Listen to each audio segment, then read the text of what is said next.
Oke, teman-teman selamat datang di video pertama dari section 3. Di sini kita akan secara spesifik membahas tentang vulnerability apa saja yang umumnya ditemukan di luar sana.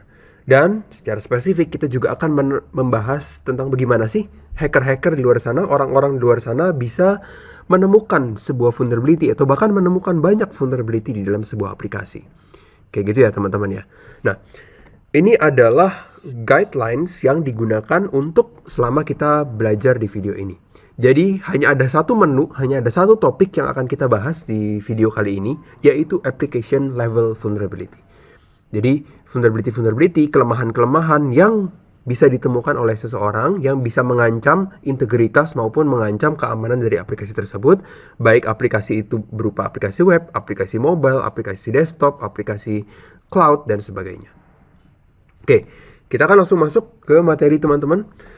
Nah, yang pertama, application vulnerability. Kalau kita ngomongin sebuah kelemahan, bayangkan sebuah kelemahan di dalam aplikasi, pertanyaan yang sering muncul adalah gimana sih orang bisa sampai menemukan kelemahan di dalam aplikasi? Apa sih yang sebetulnya disebut dengan kelemahan? Kok bisa orang bilang, oh ini aplikasinya memiliki kelemahan ini? Atau orang bilang aplikasi ini tidak ada kelemahannya, sudah kuat, dan sebagainya. Nah, untuk menjawabnya, kita biasanya gunakan, salah satu metode yang kita gunakan adalah metode yang namanya Vulnerability Assessment atau VA. Nah, VA ini itu adalah metode yang sangat banyak digunakan oleh industri, oleh organisasi, oleh institusi, maupun individu yang ada di luar sana. Yang ingin berusaha mengidentifikasi jenis-jenis kelemahan atau kira-kira apakah ada kelemahan di dalam aplikasinya mereka. Seperti itu. Tujuannya apa? Sebuah proses VA atau Vulnerability Assessment itu biasanya digunakan untuk dua hal. Yang pertama tentunya secara etimologi sudah cukup jelas ya, kita mau assess vulnerability. Kita mau identify kelemahan yang berpotensi dieksploitasi atau dimanfaatkan oleh penyerang untuk melakukan hal-hal yang tidak kita inginkan. Itu kegunaan utama dari Vulnerability Assessment.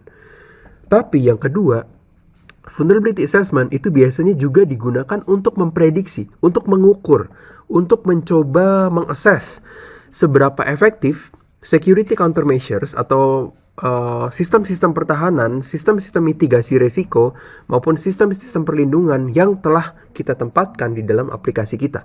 Gitu. Seberapa efektif sih strategi-strategi keamanan kita, seberapa efektif barrier-barrier pertahanan ataupun sistem deteksi serangan yang telah kita tempatkan di dalam aplikasi kita. Seperti itu.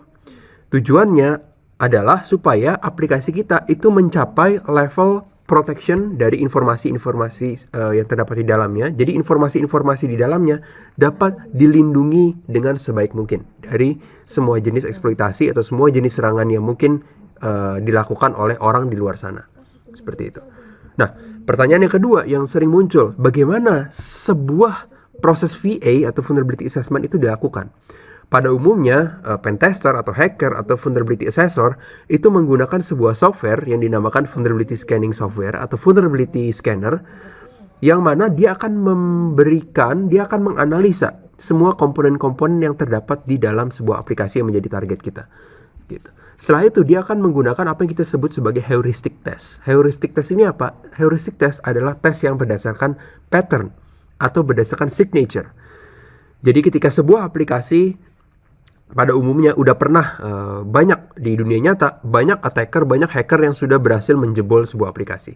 Dan biasanya ketika sebuah aplikasi dijebol, sebuah aplikasi itu memiliki kelemahan, aplikasi itu akan memiliki behavior yang unik atau signature yang unik. Misalkan ketika kita masukkan serangkaian payload, serangkaian input yang sudah dirancang sedemikian rupa untuk menyerang aplikasi tersebut, aplikasinya biasanya akan prosesnya misalkan berjalan jadi lebih lambat atau akan ada error message yang muncul.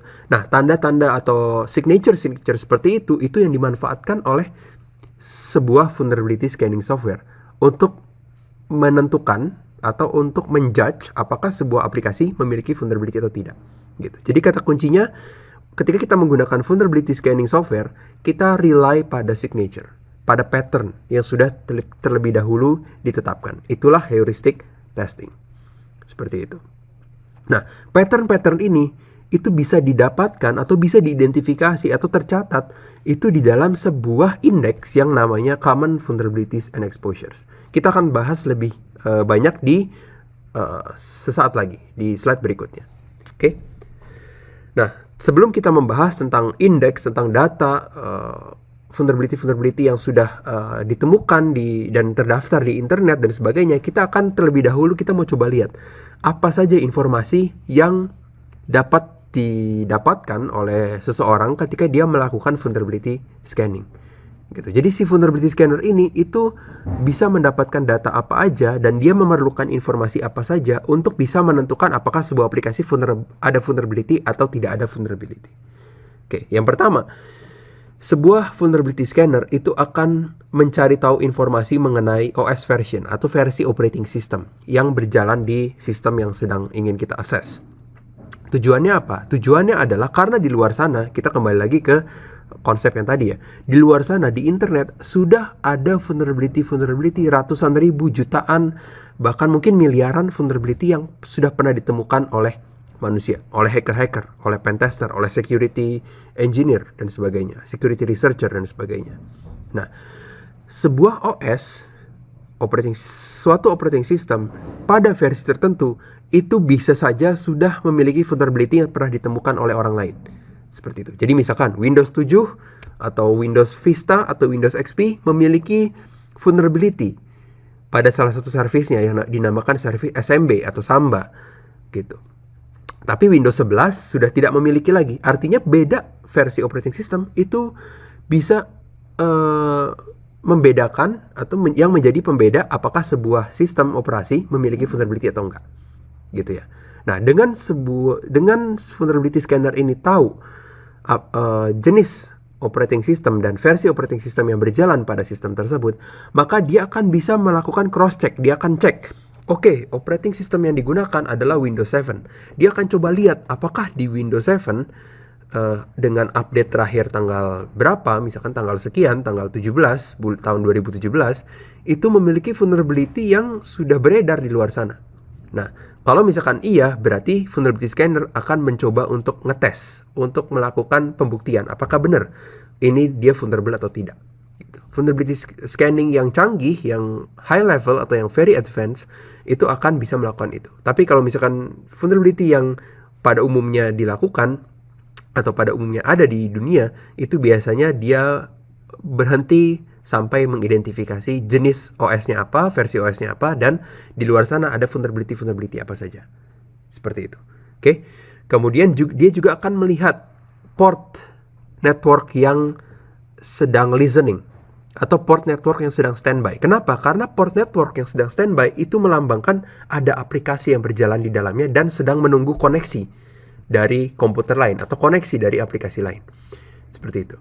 Dengan sebuah vulnerability scanner tahu ada aplikasi-aplikasi apa saja, ada port-port apa saja yang sedang standby atau sedang listening, maka attack surface-nya, luas permukaan dari serangan atau dari vulnerability itu akan semakin tinggi. Kenapa? Karena makin banyak aplikasi yang terdapat pada sebuah sistem, semakin banyak atau semakin tinggi potensi ada satu aplikasi dari sekian banyak aplikasi yang nyala tadi yang memiliki vulnerability. Seperti itu. Berkaitan juga dengan poin 3, applications installed on computers. Pada intinya, vulnerability scanner juga pengen tahu kira-kira dalam sistem ini, dalam komputer ini ada aplikasi apa saja yang berjalan. Seperti itu. Karena, again, sama seperti operating system, aplikasi yang berbeda dengan versi yang berbeda bisa memiliki vulnerability yang berbeda-beda. Seperti misalkan, Microsoft Exchange atau Microsoft Outlook, emailing service-nya dari Microsoft itu punya vulnerability-nya sendiri. Zoom yang biasa digunakan untuk video conference punya vulnerability-nya sendiri dan sebagainya. Kemudian banyak hal-hal lain yang berusaha dicari oleh vulnerability scanner yang ini adalah pattern-pattern dari aplikasi yang lemah, aplikasi yang berpotensi punya vulnerability. Seperti contoh, ada akun yang tidak menggunakan password yang kuat sehingga mudah ditebak oleh attacker dan mudah dieksploitasi. Ada file dan folder yang tidak diberikan permission yang kuat sehingga dapat dibaca oleh semua orang dan mungkin di dalamnya memiliki informasi rahasia. Kemudian ada layanan-layanan aplikasi-aplikasi yang sudah tidak digunakan lagi hanya sebagai aplikasi bawaan tapi lupa untuk dimatikan, lupa untuk di-remove sama administratornya. Secara spesifik, kenapa aplikasi yang tidak digunakan itu dan lupa di-remove itu bisa berpotensi menimbulkan vulnerability karena ketika sebuah aplikasi sudah ditinggalkan, tidak di-maintain lagi oleh developer, maka yang sering terjadi adalah security-nya tidak lagi diperhatikan. Karena aplikasi tersebut memang tidak digunakan. Jadi ngapain kita ngurusin security-nya lagi? Seperti itu. Tapi selama aplikasi tersebut masih ada di dalam sistem, hacker masih bisa menggunakannya. Dan kalau ada vulnerability di situ, maka hacker bisa manfaatkannya untuk mendapatkan apa yang dia inginkan. Seperti itu. Nah, salah satu yang penting juga yang teman-teman harus tahu adalah missing patches and hotfix. Jadi, again ya, berkaitan dengan semakin sebuah versi aplikasi atau sebuah versi operating system itu akan punya vulnerability yang berbeda-beda. Maka, vulnerability scanner itu juga akan berusaha ngelihat apakah OS-nya diupdate terus-menerus. Apakah aplikasinya memiliki versi yang terbaru? Itulah yang disebut dengan patches dan hotfixes. Apakah ketika vulnerability ditemukan di operating system Windows XP sudah diperbaiki belum? Si usernya sudah download patch-nya belum? Atau sudah download hotfix-nya atau belum? Kayak gitu teman-teman. Oke. Nah, kemudian ada kita akan sedikit ngebahas tentang approach atau pendekatan-pendekatan yang bisa kita lakukan ketika kita melakukan vulnerability scanning. Terbagi menjadi dua, teman-teman. Yang pertama adalah active scanning, di mana kita atau attacker atau vulnerability scanner kita berinteraksi secara langsung dengan sistem yang ingin kita assess. Seperti itu. Contohnya, attacker berusaha untuk mengirimkan paket-paket yang malformat, yang bentuknya aneh, bentuknya tidak terbaca, dikirimkan langsung ke target sistem kita. Tujuannya apa? Tujuannya untuk ngelihat, oh kalau saya masukin input ini, dia behaviornya seperti apa ya? Seperti itu. Kita berusaha mencari signature aplikasi atau tanda-tanda apakah aplikasi ini memiliki vulnerability atau tidak. Nah, yang kedua adalah passive scanning, di mana attacker berusaha untuk menemukan vulnerability tanpa berinteraksi secara langsung dengan target networknya. Seperti itu. Nah, hal ini, passive scanning itu biasanya kita dapatkan informasinya itu dengan melakukan penyadapan atau man in the middle attack. Kita melakukan penyadapan transmisi. Kita lihat paket-paket yang dikirimkan dari sistem yang ingin kita access, itu kira-kira paket-paket yang biasa dikirimkan oleh operating system apa? Karena biasanya Windows memiliki ciri khasnya sendiri ketika sedang mengirimkan paket. Berbeda dengan Mac OS, berbeda dengan Linux, dan sebagainya. Seperti itu. Nah, ketika yang perlu teman-teman ingat adalah ketika kita melakukan active scanning, kita berinteraksi langsung dengan target kita. Dan itu menjadi masalah karena apa? Karena ketika kita berinteraksi langsung, maka ada kemungkinan yang sangat besar si sistem yang ingin kita assess vulnerability-nya itu mencatat apapun yang kita lakukan. Ada catatan-catatan atau ada jejak-jejak yang ditinggalkan, yang kita tinggalkan. Sehingga kalau misalkan kita sedang berperan sebagai orang yang jahat, sebagai black hat, yang berusaha nge-hack sistemnya atau berusaha menemukan vulnerability untuk kita hancurkan sistemnya untuk kepentingan kita sendiri, maka melakukan active scanning itu berpotensi meninggalkan jejak dari serangan kita. Seperti itu. Nah, kemudian kita masuk ke dalam vulnerability scoring system and databases.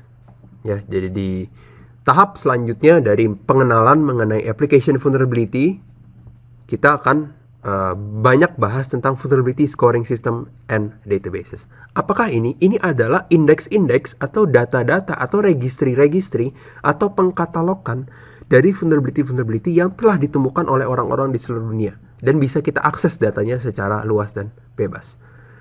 Yang pertama, ada Common Vulnerability Scoring System. Ini adalah scoring system, artinya CVSS ini kita gunakan untuk mengukur seberapa parah vulnerability tersebut. Ketika dieksploitasi oleh attacker, dampaknya seberapa parah. Kemudian ada CVE atau Common Vulnerability and Exposures.